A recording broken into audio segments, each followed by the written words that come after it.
While every analyst, every think tank, every Pentagon briefing room has its eyes locked on the South China Sea, the destroyers, the island bases, the carrier groups, a completely different kind of war has already been won. Not at sea, not with missiles, with salt. Right now, 12,000 feet above sea level, on one of the most inhospitable plateaus on Earth, the global balance of power is being quietly redrawn. The Andean salt flats of Bolivia, Chile, and Argentina hold more than half of the world's known lithium reserves, the single most critical mineral in the green energy revolution. Every electric vehicle, every grid-scale battery, every smartphone in your pocket runs on it. And for the last decade, with almost no Western opposition, China has been building something extraordinary up here. Not just mines. A corridor, a closed-loop, terrestrial supply chain that begins in the Bolivian Altiplano and ends at Chinese-controlled Pacific ports, bypassing every maritime choke point the United States could ever threaten to close. The Pentagon calls it a strategic vulnerability. Beijing calls it a masterpiece. This is the Lithium Corridor, and by the end of this video, you'll understand exactly why the West might already be too late. To understand the Lithium Corridor, you first need to understand the geography. Stretching across the high-altitude borders of Bolivia, Chile, and Argentina lies what geologists call the Lithium Triangle, a geological anomaly so mineral-rich it holds an estimated 50 to 60% of the world's total lithium reserves. For decades, this was a slow, fragmented extraction market. Each country had its own bureaucracy, its own national mining company, its own political dysfunction. Bolivia's lithium sat largely untouched under layers of socialist resource nationalism. Argentina's development was scattered and underfunded. Chile, the most commercially active of the three, sold its output to the highest international bidder. It looked, to most Western investors, like a complicated, low-return bet. China saw something completely different. Where Western mining companies saw bureaucratic risk, Chinese state-owned enterprises, entities like Ganfeng Lithium, Tianqi Lithium, and CATL saw a once-in-a-generation strategic opportunity. These were not private companies chasing quarterly profits. They were instruments of state policy, with a 30-year horizon and access to virtually unlimited patient capital. They didn't just want to buy lithium, they wanted to own the entire system around it. The entry point was debt, not the crude, predatory debt trap model that critics often oversimplify, but something more sophisticated, a strategic infrastructure offer that cash-strapped Andean governments found almost impossible to refuse. Bolivia under President Evo Morales had spent years trying and failing to attract Western investment into its lithium sector. The conditions were too politically complex, the returns too uncertain. Then came China. Beijing offered infrastructure, roads, railways, power grids, processing facilities, in exchange for preferential extraction agreements. The deal architecture was elegant in its design. China built the infrastructure that the host country needed.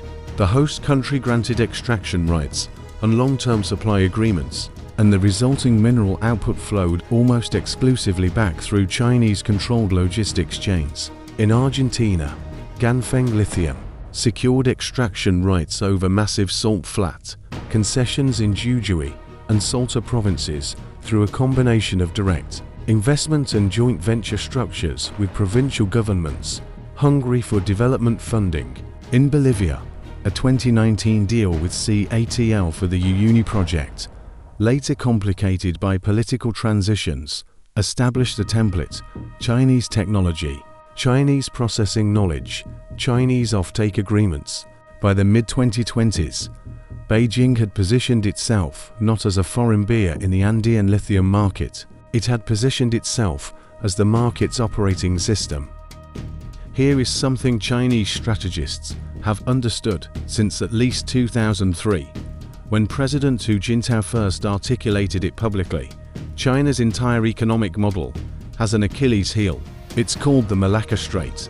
This narrow waterway between Malaysia and Indonesia is the passage through which roughly 80% of China's seaborne oil imports and a significant share of its raw material shipments must travel. In the event of a serious military confrontation with the United States, the US Navy could, in theory, close that strait, strangling China's industrial economy within months. Chinese military planners call this the Malacca Dilemma, and it has shaped Beijing's strategic thinking across every domain for decades. Pipelines through Myanmar, ports in Pakistan, rail corridors through Central Asia, each one a hedge against the day the sea lanes close. The Lithium Corridor is the same logic applied to the battery supply chain.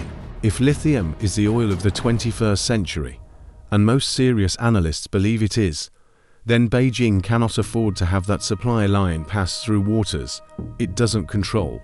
So they didn't build a sea route, they built a mountain one.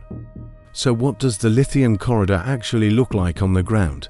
Trace it from east to west. It begins at the extraction sites, the vast salt flats and brine pools of the Bolivian and Argentine Altiplano, operated by Chinese joint ventures. From there, newly constructed or upgraded access roads move the output to on-site or near-site processing facilities, not to distant ports, not to Western refineries, but to Chinese-built processing hubs located as close to the source as possible. From those hubs, product moves west via road and rail corridors that China has either built, upgraded, or financed, descending from the Andes toward the Chilean and Peruvian Pacific coastline. And at that coastline, something important happens. The cargo arrives at port facilities where Chinese operators have secured either direct operational control, long-term leasing agreements, or significant investment stakes. The port of Tianqi in Peru, a $3.6 billion project developed by Costco Shipping, is the most visible example, a deep-water facility purpose-built to handle the volume, speed, and cargo specifications of Chinese industrial logistics. From Tianqi, the material loads onto Chinese-flagged or Chinese-chartered vessels and sails directly to processing facilities and battery gigafactories in Sichuan, Jiangxi, and Guangdong, salt flat to battery cell, entirely within a Chinese-managed ecosystem. Now here is where the strategy becomes genuinely difficult to reverse. Raw lithium, lithium carbonate, lithium hydroxide extracted from brine, is a commodity, a fungible product that any buyer could theoretically purchase and refine. But that is not what China is shipping. By establishing processing hubs directly in the Andes, Chinese operators are transforming raw brine into battery-grade lithium compounds before the material ever leaves South America. And they're doing it using proprietary Chinese processing technology, direct lithium extraction systems, membrane separation techniques, evaporation control systems that are owned, operated, and calibrated by Chinese firms. The consequence is subtle but devastating for Western supply chain independence. The output product is optimized for Chinese battery manufacturing specifications. Feeding it into a Western refinery or battery plant would require significant retooling, requalification, and technical adaptation. It's not physically impossible, but it's expensive, slow, and creates exactly the kind of friction that corporate supply chain managers avoid. This is what analysts mean when they talk about technological lock-in. China hasn't just captured the mine, it has captured the standard. And in global industrial supply chains, whoever sets the standard controls the market permanently. Not every government in the region has accepted Beijing's terms quietly. Chile, the most economically sophisticated of the three lithium powers, has attempted to reassert national control through its proposed National Lithium Strategy, a framework designed to ensure Chilean state participation in all major extraction and processing operations.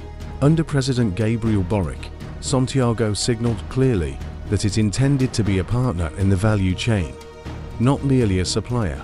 But good intentions run into hard realities. The infrastructure already built, the contracts already signed, and the technical expertise already transferred cannot be unwound overnight. Argentina presents a more fragmented picture. with lithium development largely delegated to provincial governments, each with its own political calculus and fiscal pressures. A coherent national strategy has been difficult to sustain. Individual provinces have continued signing agreements that prioritize short-term investments over long-term strategic sovereignty. Bolivia remains the most complicated case. The nationalization ideology that initially attracted Chinese state enterprises as the only viable partner has also made diversification difficult. Without a competitive Western alternative willing to accept Bolivian terms, La Paz has limited leverage. Meanwhile, the United States has attempted to counter through the Mineral Security Partnership, a multilateral framework aimed at building allied supply chains, but implementation has lagged far behind. Beijing's ground-level execution. Washington has not been entirely asleep. The Inflation Reduction Act of 2022 was, in part, a direct strategic response to Chinese dominance of the EV battery supply chain, offering massive subsidies for domestically sourced or ally-sourced critical minerals, and explicitly excluding Chinese entity of concerned supply chains from eligibility. The EU's Critical Raw Materials Act established similar frameworks in Europe. On paper, these are serious policy instruments. In practice, the gap between policy announcement and operational supply chain reality is measured in years, sometimes decades. Building a lithium refinery from permitting to production in the United States or Europe takes 7 to 10 years, under optimistic assumptions. China built its processing infrastructure in the Andes, while those policy frameworks were still being drafted. American and European companies, Rio Tinto, Albemarle, Lithium Americas, have made significant investments in the region, but they operate within a market that China's state enterprises have already structured to their advantage. The rules of the game were written in Beijing, and playing by someone else's rules on their infrastructure, using their technical standards while trying to catch up a decade of lost ground. That is the position the West now finds itself in. So where does this go over the next 5 years? 3 fault lines are worth watching closely. First, Chile's renegotiation pressure as lithium prices stabilize after the 2022 to 2023 spike. Chilean state company Codelco's planned lithium partnerships will test whether Santiago can meaningfully rebalance its terms with Chinese operators, or whether existing infrastructure dependencies make genuine leverage impossible. Second, the Tianqi port effect. When Peru's Tianqi terminal reaches full operational capacity, projected within this decade, it will fundamentally alter the logistics economics of the entire western coast of South America. Chinese operators will have a deep water port purpose-built for their supply chain, sitting in the heart of the continent's Pacific margin. Every alternative export route becomes comparatively less attractive almost overnight. Third, the technology gap. The race to develop Western direct lithium extraction capability, led by companies like E3 Lithium in Canada and EnergySource Minerals in the US, represents the single most important variable. If Western firms can develop competitive processing technology and deploy it at scale in allied nation extraction sites before Chinese technical standards fully calcify across the supply chain, the lock-in dynamic can still be disrupted. That window, most analysts believe, is closing, and it may close faster than any policy framework can respond. Here is the most important thing to understand about the Lithium Corridor and about Chinese strategic infrastructure investment broadly. It is not aggression in the traditional sense. There are no troops, there are no missiles, there are roads, processing plants, port agreements, and technical standards. And that is precisely what makes it so durable. Military occupations end, infrastructure stays, the roads keep running, the processing hubs keep operating, the port contracts keep renewing, and every year that passes without a serious Western alternative, the corridor becomes more embedded, more efficient, and more irreplaceable. We are told constantly that the green transition is a story about climate, about clean energy, about a better future. And perhaps it is, but at the level of raw geopolitical reality, it is also a story about who controls the minerals that make that future possible, and who built the infrastructure to move them. The Lithium Corridor is not a threat on the horizon. It is already here, already built, already running. The question is no longer whether China has won the first round of the battery supply chain war. The question is whether the West has the strategic will, the industrial capacity, and the time left to compete in the rounds that follow.